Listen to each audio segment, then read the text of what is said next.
සියලුම දෙනාට සුබ දවසක්. දේව වචනේ කියනවා ලෝකේ ආලෝකය මමය. මා අනුගමනය කරන්න අන්ධකාරයෙහි නොහැසිර ජීවනයේ ආලෝකය ලබන්නේ යයි වදාළ සේක. ශුද්ධ යොහාන් 8:12.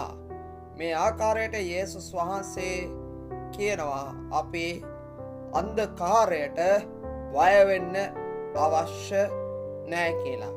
උන්වහන්සේ තුල අපි ජීවත් වෙන නිසා අන්ධකාරයට අපි බියවිය යුතු නැත.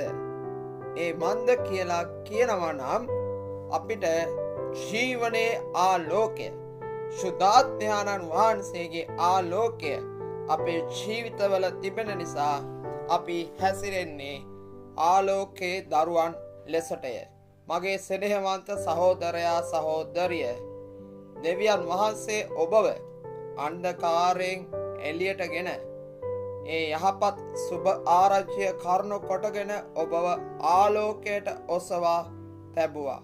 විශ්මපත් විදිහට ඔබේ ජීවිතය වෙනස් කරා.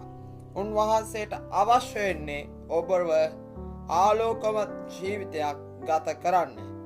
සේනම් අපි අදුර පරාජය කර ආලෝකයට මුහුණ දෙමු. මේ වන විට ඔබේ ජීවිතය තුළ සිරවී සිටින අන්ධකාරයන් මොනවාද කියා ඔබ කල්පනා කරන්න. ඒවා දෙවියන් වහන්සේ වෙතට බාර දෙන්න.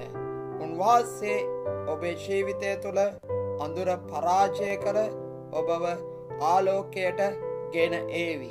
අද දවස ඔබට ජයග්‍රාහීම දවසක්ම වේවා. ඔබ සැමට යේසු පිහිටයි.